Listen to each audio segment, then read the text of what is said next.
All right, hello, Metal Maniacs. It's the Meista from Brews and Tunes. Cheers. I am very, very excited today. I am chatting with the one and only Gus Pynn, drummer of course, the legendary Canadian thrash metal band Sacrifice. Hello, sir. How are you doing? I'm great. I'm great. I'm Awesome. glad that you got my last name right. Some people don't get that sometimes, eh? Oh, okay. Probably like Yeah, they call Pine. me Pine or yeah. It's mostly with that. Mostly school teachers, eh? Really? Oh, interesting. Yeah, most people, they know me through the years. It's Finn, not Pine. But That's it's fun. happened, yeah. So how are you doing? What's going on with you? Oh, I'm great, man. I'm right in the middle of summer. Uh, geez, with Sacrifice, we just finished writing this record. So Awesome. I've got all this stuff in my head and in my hands and my legs, and we're just in the process of just finalizing it, get ready to drag these old bones back in the studio and lay it down old school. Right Set up on. my drums and acoustically beat the crap out of them and put this sucker down and give it to all you guys. Excellent. I'm very excited. I interviewed your bandmate Scott Watts last year, maybe a year and Oh a yeah. half ago, and he mentioned that you guys were starting to write stuff, and then I never heard anything. I'm like, what happened to that? What's going on? Where is it? So Yeah, it's no, great to no, hear no, that yeah, you no, guys yeah. are full on. They not only write stuff, but I mean, we've had stuff. I guess since you did the interview, we probably had maybe 4 or 5 songs by that point. Probably over the last year or so, we've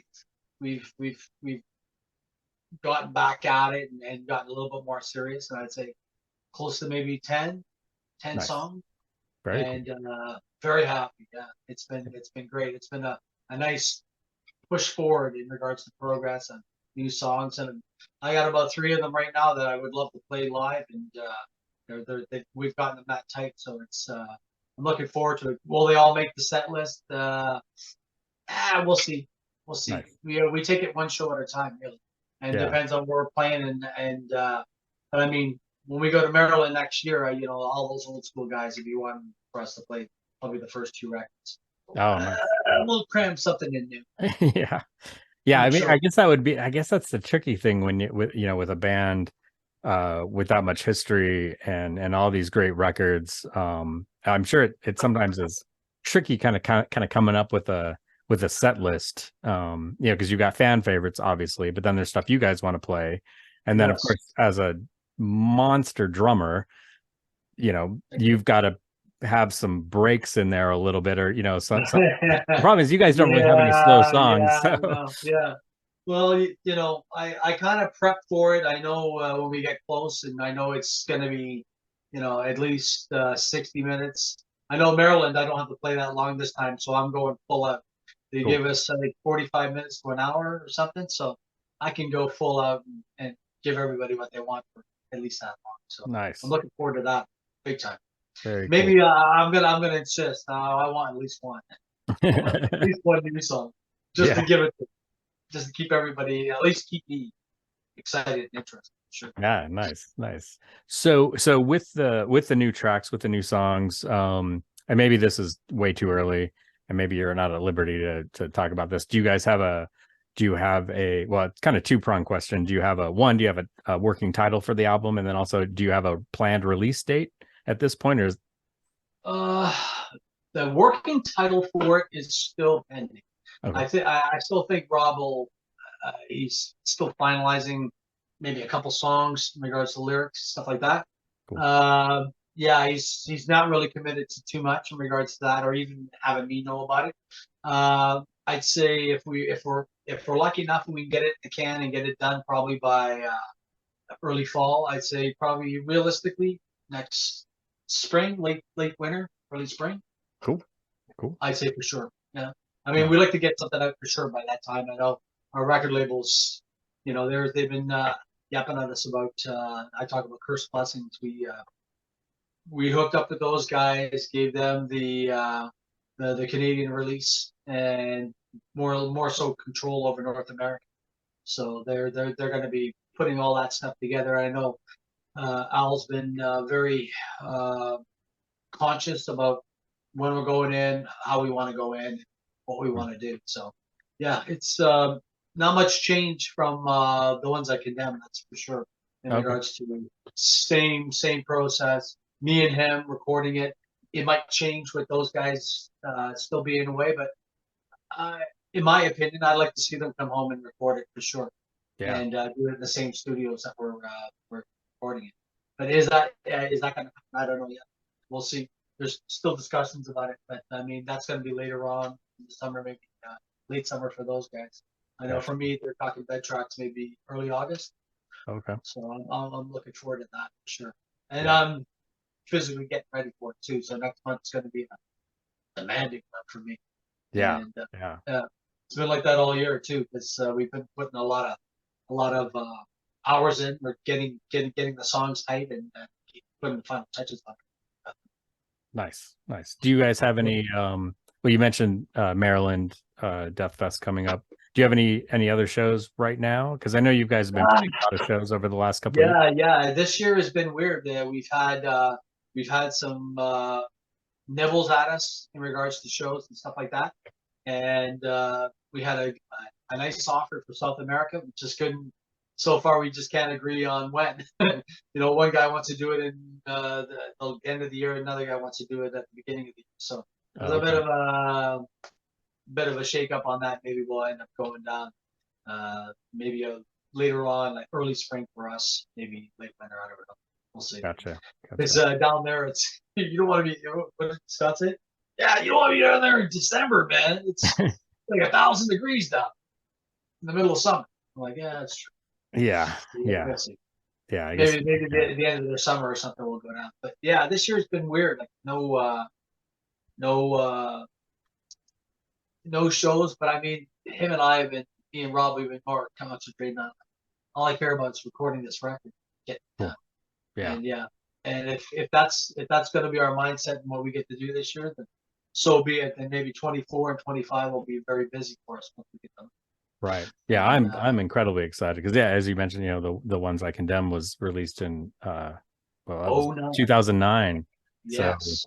that's a So for us, wide yeah, gap. no, it's yeah for us it's not a surprising gap, but what are you going to do, right? Yeah. It took him and the band, well, us almost yeah. Uh, 20 years to do the next one, and Yeah. then we finally did it. And confidence then for me was, I didn't know what anybody had thought of it, but yeah, everybody seemed to embrace it, love it, just like all the other stuff. So I figured, yeah. And guys are saying, well, if this is as close as to the ones I condemn in regards to writing and stuff, everybody's gonna love it. And I said, man, you guys, you would. I'm really happy about this one. Like Nice. really happy, confident, about how Awesome. the material is. Yeah, and I feel way more confident this time than I did back in '08. Had it all done, laid out, ready to go. Cool. But Cool. I guess, is that just? I mean, Victor, is that just nerves? I guess so, right? Back in, going back and trying to get it done the first time. But I mean, we've been playing together now. Next year is 20 years that we finally said, let's be a band again and let's get together and start playing. And we did that April of 2004. So next year it'll be 20 years. Next Wow. April. Yeah. That's And I wild. said, well, we spent 4 times, almost 5 times as long together at this age than we did when we were kids. But see what I'm saying? Like it's just a maturity thing, right? Like the gap, Yeah. having kids, all of us, and definitely a different place for Yeah. mentally for all of us. And that goes for every guy.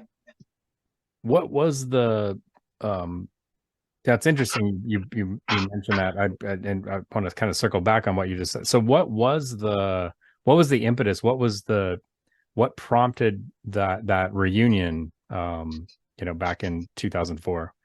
Yeah, that was the spring of 2004. So I started playing in a punk rock band called the Thrashers Hmm. back in 2002, 2003. I used to I live we're just around the corner from Rob Mills, the drummer from Razor. Oh wow. He Yeah, he's literally, I could throw a stone or a baseball and hit his house. Oh wow. That's how close he is to me. And we were friends then, and we were gathered, we were writing music and playing. And next thing you know, this band formed.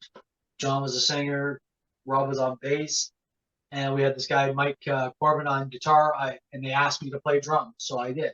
So we wrote a whole bunch of stuff, and then things got stupid, and they end up Rob ended up leaving the band, and then it was just the three of us, and we got a new bass player, and then we ended up finally recording the first Three Tard record. But as all that stuff happened, uh, over Christmas, somehow John, somebody contacted Roman Ellie, Hmm. and Urban Eddie and Watts attended the Christmas thing that I just happened to be at. And they came out of nowhere. I had no idea they were going to be there. And yeah, the two of them came. Watts, well, I never had a hatchet with him. It was, Rob and I had to kiss and make up, I guess, so to speak. So that was the impetus then. We actually tried to play three sacrifice songs that night, couldn't play one song. And we hugged, kissed, made up, had a good night, drank a few beers, and went our separate ways. And we kept in touch. And then that spring came. He goes, "Think you want to actually get together and play and try and pull off some songs?" I went, "Okay." So we got together in downtown Toronto, and that laid the foundation for everything that happened for the reunion show. Cool. And then the album sequentially in 08, 09, we started writing. Like, he had about 7 songs already written, already done. Gave them all to me on a CD, CD thing, as opposed to email and all that stuff like we get now. And yeah, and then we ended up writing the last 3 songs for Condemned and together. And then in the studio we went, Scarborough, and he put it all together, and here we are today, almost 15 years later. And out. Yeah. Nice. Probably, to be honest, Victor, I've never been happier. We've been able to travel the world and do things at our own pace and at our own will. And a lot of guys, continue to admire the fact that we can still control our own fate and control our own what we want to do. Yeah. And yeah, I wouldn't change anything. I don't think it's been Cool. it's been satisfying from that point of view.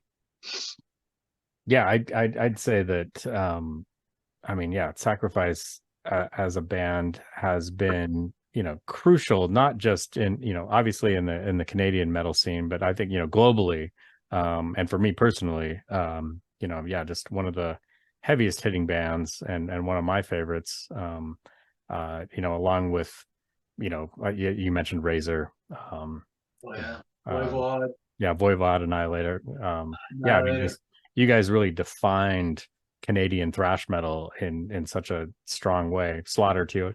Can't forget Slaughter. Um, um, but yeah, just such a defining band. And I think what I loved from the get go, from even that, you even go back further to that first demo you played on the Exorcist or the Exorcism. Yes. Is just how brutal you guys are, like, and just fast and furious. And just I think you give a lot of American thrash bands a run for their money. And always have. Yeah, I guess so from the beginning. We've always had our foot on the pedal. But I mean, we still like to go off and write our 7-minute songs, and not give you everything that we always like to throw hooks where you don't think they're coming. Yeah. But then we give them to you, and everybody's like, yeah. Or it's the old fact that do you like to write the same song twice? Nah, Yeah. not for me. And for me, it always feels like a different process, different song, and I can always step back and always wear another layer. Right? Man, you can't beat that. Yeah, Can't beat definitely. it. Let's if you don't mind, let's take a ride in the Wayback Machine. And I wanted to ask you about your beginnings in music. Did you come from a musical family? Kind of how did that all start for you? Yeah. My dad's a drummer, Okay. guitar player, so mostly drummer first, and then he picked up the guitar later on and started playing it. But he always had a set of practice pads that I gravitated to, as I guess as early as '79 is when I started beating on them. and then it just progressed year after year. By the time we came back to Ontario, because I'm Newfoundland born, Oh, East okay. Coast. Yeah, so uh, I spent 1 year there in '79, and that's when my flavor for drumming became a bit of a thing. And then by the time I got to the '80s, came back to Ontario, uh, discovered Rush, you know, Maiden, stuff like that, Motorhead, and then start really sinking their teeth into bands like Black Sabbath and anything that came out of the '70s, Deep Purple, like as opposed to just listening to Machine Head, you listen to the entire catalog. Yeah. Listen Yeah. to all the records and bite into everything. But Rush for me was that was probably '81. My dad gave me Signals for Christmas. He Cool. said, "Yeah, here you go. Here, if you play like 10% like this guy, you're gonna be all right." And I was Yeah. hook, line, Wow. and sinker. And then every Rush album, get my hands on, and match the tape, put the tape, listen to it on a Walkman, going to school, and had maybe a half a dozen different Walkmans from the time they came out in the early '80s until I was done playing in 1990. And always had a bag of tapes. Still got all my tapes hanging up, Right on. and I was looking at some of them. I was like, man, that Boy one that I got from probably '86, '87, '88. That thing's got to be worth a fortune now. Tapes are all of a sudden become the next big thing. It's so And weird. honestly, Victor, can you believe that stuff, man? I It's mean, I insane. didn't think that. I thought tapes were going to be like a format that would never come back. Yeah. And here I've been proven wrong, like over the last 2-3 years. I don't know what it was. Maybe somebody got really high over the pandemic. You gotta get start producing tapes Yeah. again. That's And then sure enough, yeah, they were putting like high rollers started putting out tapes of oh the yeah. last couple of records, and yeah, we've had them come out shaking. All right, Yeah, what? your Soldiers of Misfortune was just recently re-released on tape. Yes, that's correct. And I remember when it came out, I could only get it on CD, and now you can get it in all formats: vinyl, tape, CD, whatever you want, or you can just look it up and have it on Spotify, download or whatever you want, or they'll just steal it off of YouTube and listen to it there. It doesn't matter.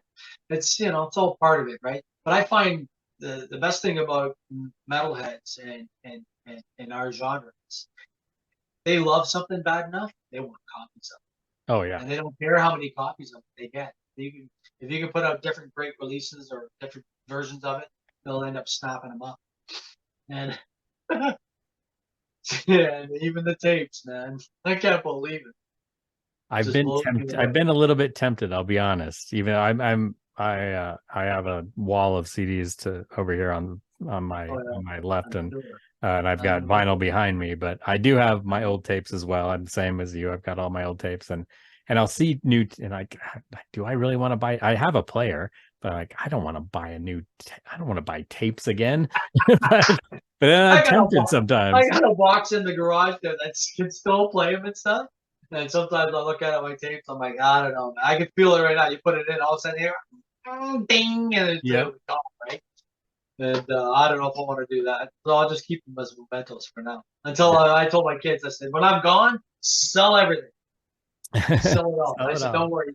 I said this genre ain't going nowhere, and you'll always find a collector. Though. Oh Scoop yeah. them up.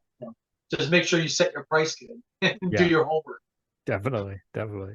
Um, so so we talked about your, starting drumming, at an early age. So tell me about the, kind of getting into the band scene, into the, Oh, was that originally in Toronto, or was that yeah, before? yeah. I know. I was getting out of high school. I was still in high school playing. Like by the time 9, 10, 9, 10, 11, those grade years, everybody knew I played. So I guess word got around that I played, and guys in my own circle knew I played. Um, so what was the magical drummers in that day? It was next thing you know, Lombardo and Lars showed up on the scene and started playing double bass and speed metal at I couldn't believe. So Hmm.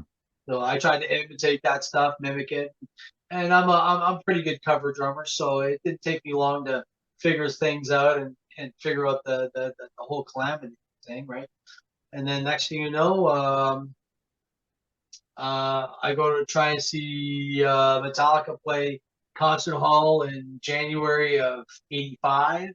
Couldn't get in, didn't have a ticket. I was hoping to just buy one at the show, couldn't get in. So that night on my way home, some guy gave me a ticket for Larry's Hideaway to go see this thrash band called Sacrifice at Larry's Hideaway, Oh March wow. of '85. So I took that ticket, stuffed it into my jacket, and went home. So unbeknownst to me, I just took this ticket. I went to Larry's Hideaway on March 25th, 1985. Watched this thrash band play from Scarborough as I'm standing in the back, blown away. I couldn't believe who these guys were. Wow. Even with Craig on drums, they're really good. And I went home. I was like, wow, I guess these guys are going to be the next new thing.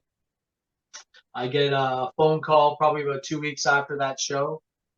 Hey, we hear you play thrash and you play like drums like Dave Lombardo and Slayer. I said, yep. You want to come out to Scarborough and try out for a band called Sacrifice? I went, okay.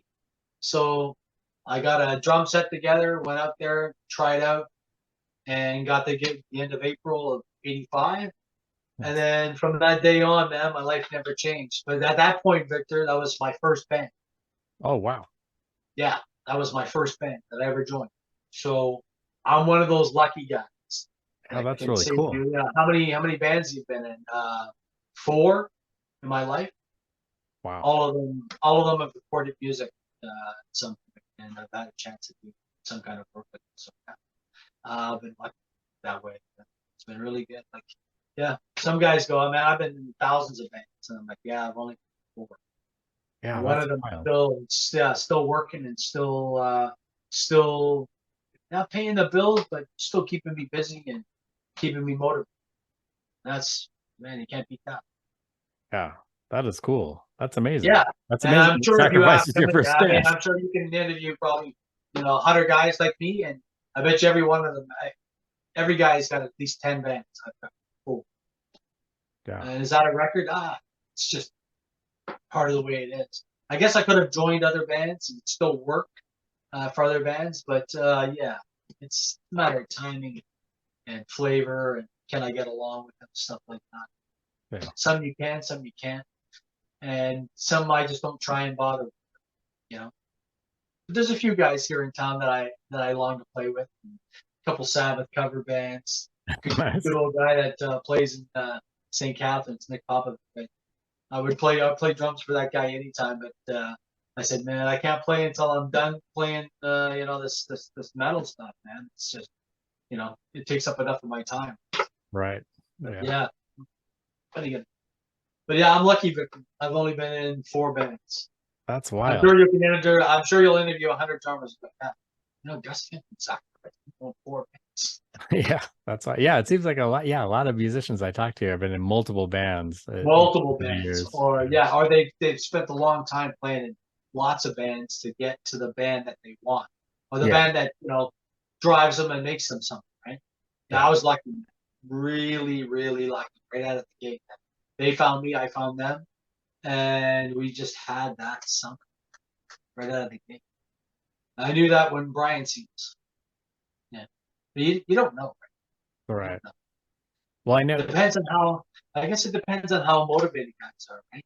Yeah. Well, and I know that those early recordings of Sacrifice with their, I guess it would, because there were three drummers, I think, before you, right? Yes. And and especially first cover band basically, and then they started getting heavier and heavier and faster, and nothing against those other drummers, they really couldn't keep up, I guess, from what I understand. They just No, they didn't. No, Craig. All of them. Even well, they said that. Rob always said to me, he goes, Gus, it wasn't that Craig was a bad drummer. He goes, man, he was a great drummer. It's just that he would only play double bass so fast, and then trying to get him to play anything like Slayer like is that's no way. I said, I get that. I said, if you're niched into one thing, you're not going to change. For me, no, I want it to be at that point. maybe an opportunity to be one of the fastest drummers, but that wasn't the goal. No, it was just Right. to join a band and to get that opportunity. And then with these guys, the way, well, to be honest, like you said, you interviewed Scott. If anybody can attest to the driving me as I was in this band, it was him. Hmm. Because there was all the time like you like play it back, double bass, you know, and he would be like that all the time. And sure enough, it drove me. And man, by the time we got into 87, 88, and we were pushing, finished writing, I guess, For Determination. By the time we started writing Soldiers, then as musicians, we were really pushing the envelope as to Oh how yeah. fast we could play and the kind of songs we were able to create. That for me was a huge drive. It never stopped me. I mean, spent probably about 2.5 years writing Soldiers Wow. Yeah. before And anybody got their hands on it, before the demo started. And yeah, I'd say probably the end of 87, going into 88, 89. And then we finally recorded it going into, I guess, in 89, 1990 and stuff. wow. Yeah, that's a long writing process. But I mean, all I can tell you is Truth felt like 2 years to write. Don't ask me why. It just was. But we get to a certain spot and we go, oh shit, where do you want to go with this song? And then the song would stop and we'd play something else or we'd do a cover. And these practices would go on like that. How do you explain that to people? Yeah, I'm It's sure. it's just one of those blocks, right? But it It's was, just and like 3 years. I think it shows though in the, especially with that album, it's so, I mean, that, especially for that era, that was the pinnacle, I think, of Sacrifice. I think you guys are doing a lot of cool stuff now, but at that time, I think, that was kind of the opus of that era in terms of an album. I mean, and I love all your stuff, but Torment of Fire or Torment and Fire is a great album, but it's obviously very Slayer-esque. But I think It's you very guys kind raw. of It's probably not one of the best played records in our standard. You know what I'm saying? Like if we had our time back, like everything we did, we recorded at at the very beginning and at the very end. We never waited long periods of time. Like if we had a wrote Torment Fire and then recorded it 2 years later, it wouldn't have sounded anything like it did in '85. oh Nothing. sure. Yeah, it would have changed completely because we were changing that much from year to year. By the time we started mastering, what we were trying to do and where we were going with it, like I was playing that album completely different in '87 than I did in '85. And then Oh don't sure. even ask me about how I was playing in '88, '89, '90. I just started getting to the point where the albums and the songs were so tight that I would just push them on speed. How fast could we play it without it becoming muddied or stupid. Yeah. Always pushing that envelope. That for me was that was the most as cruel as that may be. That's the most satisfying thing is how fast I could push them to play. Nice. Is that a drummer's want? I guess so. Maybe, yeah, maybe. I am the guy that sets the pace on everything. So I Yeah. thought, fuck it, man. I'm just gonna push these guys and down picking and how difficult it is to slide up and down the neck on how they play these songs. Right. But hey, I didn't listen. It wasn't. It's not something I was conscious of. You know what I'm saying? I just did it. It was just something I wanted. And I think about it now, and I'm like, yeah. But I mean, I don't have that mentality now. I think I'm more laid back. I'm more cerebral about how I want this song to be super fast, but certain things like he wants it on the downbeat no matter what. And Right. he's very very picky about this time now. So I'm happy with that. Yeah, it makes me more focused. But I don't mind the 3 speeds. I don't Yeah. mind it. I don't mind it at all. That's good. That's good. Yeah, and you guys are so tight too. That's the thing I love about listening to your music is it just seems like you guys gel so well. And was that kind of from the beginning? Did you feel like when you joined, did it feel like, oh, I'm home, I'm in the right Yeah, place? I thought so. Well, at first you don't know for sure, right? Mhm. You need to be emotionally accepted by all of them, right? Yeah. To get to that level. But yeah, once I think by the time by the end of '85 and stuff, like we were feeling more like a group that was ready to, to open up for Slayer in '86 and to go on, to play with DRI, Voivod, and COC and do all that stuff in '86 that the year before was just I couldn't believe it. I mean, even to play with Exodus and Snow White and Oh yeah. '85. Yeah, like all those Razor shows we did with Stace and Embro and stuff, like all that stuff. People dream about those lineups, all of us getting together, even with the guys in Slaughter, Terry and Dave and Ron. Ron's still active. Oh, cool. Terry, I don't think will ever play again. Dave Houston has popped up of late. Oh, wow. Yeah, doing some cryptic shit, like saying, he had a guitar in his hand and he's, maybe contemplating doing something. I know I bug Rob all the time. That's like, you know what? If he needs a loner or he needs me and you to play for him, then let's do it. Yeah. Oh, I yeah. said I'll play with him, no problem. But I'm sure Ron will come. Like this. He's been home. He was home a couple months ago. He came home for a visit. So, and That's he's still active and still playing really well. cool. Unfortunately, Terry's not. Terry, I seen Terry at a book signing last year. It was great to see him, but he said Not playing. emotionally and he never played. He's done. So, which is disappointing, but I get it, especially at this age. Yeah, yeah. I'm sure it can be wearing and Oh, and just I mean, not just the physical, but just the business in general. yeah, It can be well, very, exactly. Yeah, the business of keeping a band going in this era alone can be complicated. yeah, And yeah, right now we've wrapped ourselves around with the right guys around us to look after. So for that point of view, yeah, and we're very specific with them as to how we want to do business, play shows, and nice. nobody argues with us, so that's amazing. It's still four guys to say yes or no, and you can't beat that. Yeah, that's Not good. everybody has that. Yeah, that's good. Um, uh, I wanted to ask you, and you obviously touched on this, with when we were talking about your upbringing and things you were listening to, but I was curious about your kind of specifically. I mean, I know Neil Peart, obviously, but I was kind of who were the specific drummers that influenced you then and now? Uh, well, at that time, Phil Collins was a big part of Hmm. my my my listening repertoire. Uh, Clive Burr, Maiden, Oh all the yeah, time. These guys really started to shape who I wanted to be, who I want to sound like. Uh, yeah, I mean, Purple, Maiden, all that stuff was still trying to push through my skin, right? Just push through all the stuff I was trying to achieve. And and then finding Filthy Taylor and finding Lars.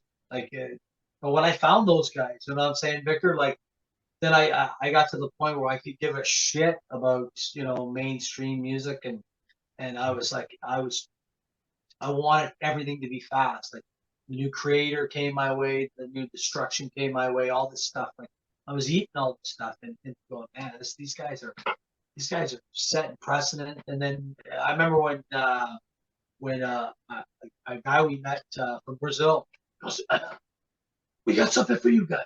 You ready? These guys are going to be great. Sepultura.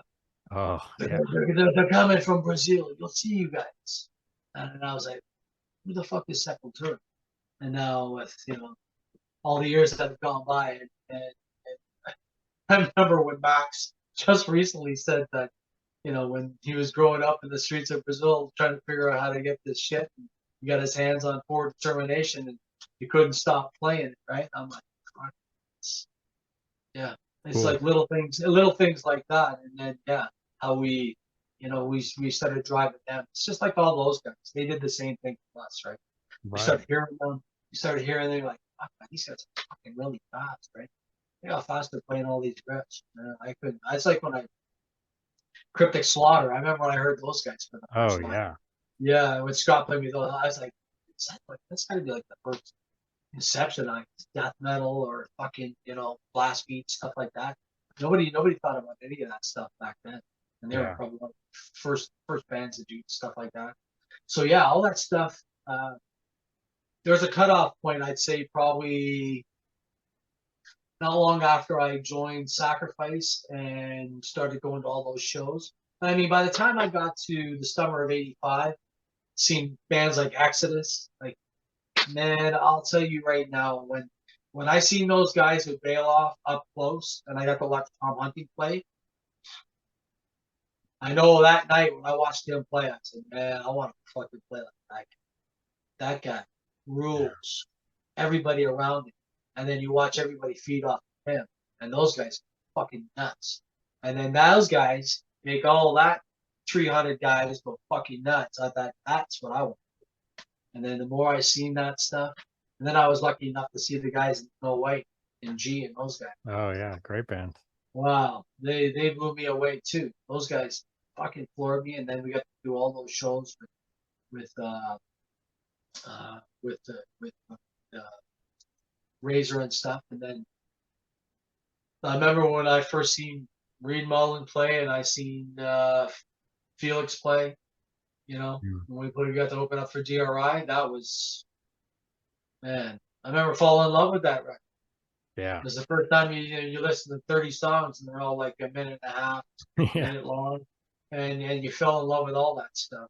And we wore that shit out. Even the SOD stuff, that stuff came out that summer. We wore that fuck out of that.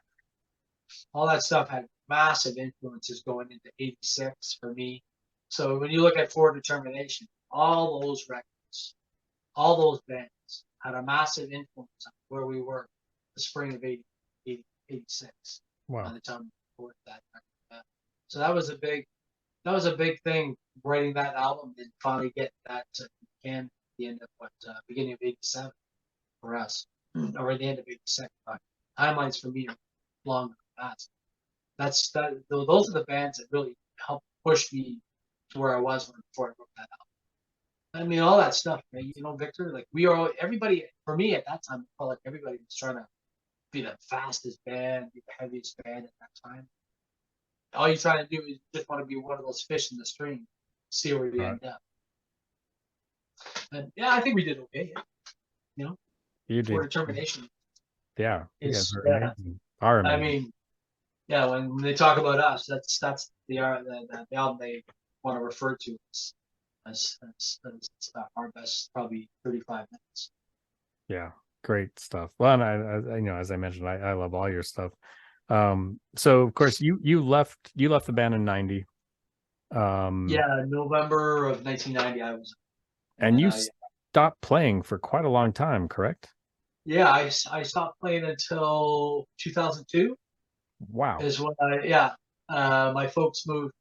My mother moved here in I guess 2001, and I had my drum set up in the corner. Oh, they were in cases stacked up, and yeah, my dad he bugged me when he seen them. He goes, I see you didn't give up your stuff. I said, you told me not to sell them, just in case. So I said, they're still sitting there. He goes, you thought about playing? I said, not really. And then one day I come home from work and there's half of my kit set up. Oh wow.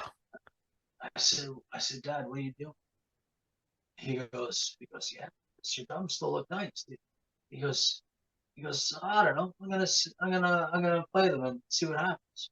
I said, yeah, but as Sue comes home and see I'm talking about my wife. I said, she comes home and sees this kit set up. I said, what are you gonna do then? He goes, I'm just gonna blame you. I said, okay, we'll see if that works. And sure enough, she came home from work that night and seen them. And she goes, what's that? I said, oh, my dad set that up. And he was in the basement. He goes, no, Sue. He goes, that was Gus. He set those up. She goes, did you? I said, so he got me in trouble. And then I think it was a couple days later, man, I sat down and started playing them again. And yeah, I had to relearn how to play again. it was the 12-year gap. You can't ignore that, right? Yeah. And but I mean, I guess the learning curve for me is I didn't start out as a complete beginner, but to get back to where I was 1990, it took me probably 5 years before '06, Wow. 4 years, and then I'd say only over the last 10 years, probably the happiest I've been playing our material as a 40 and a 50-year-old. So I can't complain. At least it's back in my hands and my legs again. And I think only guys who play drums would understand what I mean by that.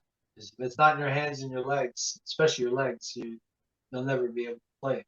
Right. And that's the physical aspect of playing, thrash metal and stuff, right? I'm sure if you talk to Vendor and Creator, he'll tell you the same thing. His legs are probably the biggest aspect of what he does. All those guys, every guy, it's all about their legs. Yeah. It's the same thing with me. If my legs are back, give out, I'm done. Then it's back to I play rock and roll or fucking country music. I'm not playing any of that. I'm not playing country music. Right. Well, and that makes sense because you'll see, there's some older bands that have young drummers now because I think some of those older drummers just like I can't do this anymore. That's basically my point. Exactly. They gotta have a 20-year-old, 30-year-old guy to push the pace, right? To get to have that, to have that steady meter. Some guys have it in their old ages, some guys don't. I've worked hard at it. I keep myself very active. I play a lot, and I know I've worked really hard the last probably 8 months, keeping this new material tight and where Rob expects it to be. I'm in the midst of a break right now, but he's pretty happy, I'll say, and that's the best thing. I know by him, how well he feels about the new material. I know how I feel about that. I'm stoked.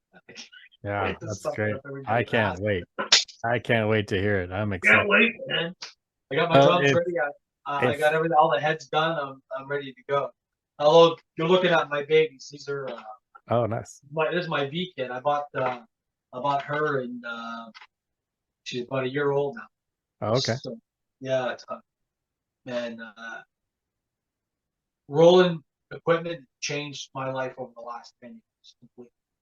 Oh yeah. Totally. Yeah, my drumming is night and day compared to that. But I used to have an acoustic kit in this room, and I've since fixed it all up and changed quite a bit since I bought my V kit.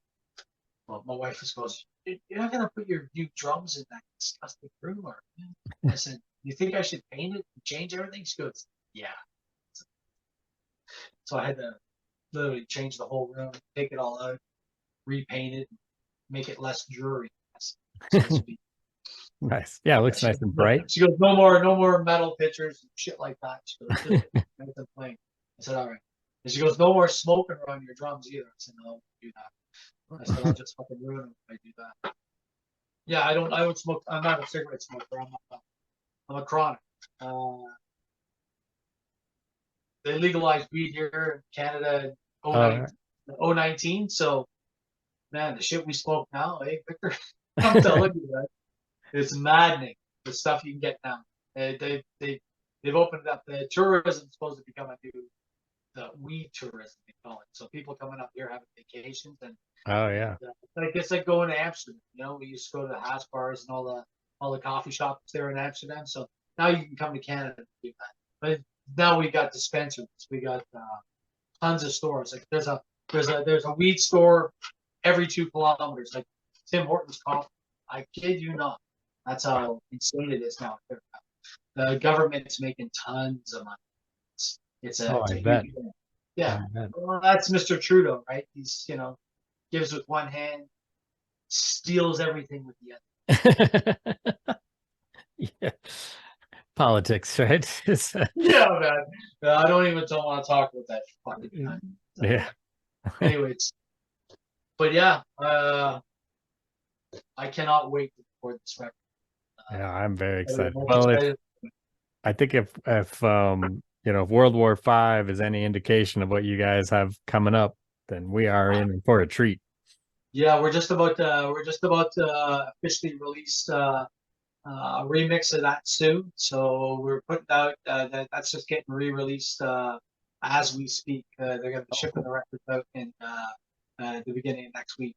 Because I've just seen them more pressed, and our record company just got all that stuff. So guys have bought up different packages, all kinds of different things, and there's different colors of it. So we did a couple live tracks off of it, and we got the single on one side, 7-inch. Cool. So that gets released on next week. So before you know it, guys will be reviewing it and posting it up. I'm sure, talking about it. Yeah, I'm gonna have to pick up a copy of that for sure. Oh, it's great. It sounds really good. I'll tell you that. Really nice. Yeah, I can't wait to hear it. That's awesome. Well, Gus, this has been an absolute pleasure chatting with you. For those of you watching, if you look in the description below, there's a link to the Sacrifice Facebook page. Definitely get on there. Check them out. If you're not familiar, and if you aren't familiar, there's something wrong with you. Just kidding. If you're not familiar, definitely check out Sacrifice, one of my all-time favorite thrash metal bands. Just killer band. And hopefully, yeah, but hopefully you guys will be coming to a town near all of us in the not too distant future, touring. And but definitely, you know, Maryland Death Fest this coming year. Yeah, and end of May to 2024. Excellent. That's the only thing we got on the docket right now. And, all right, cool. And a recording session coming up for me real soon. Awesome. Well, thank you so much. This has been thank you, Victor. A pleasure and an honor. Thank you.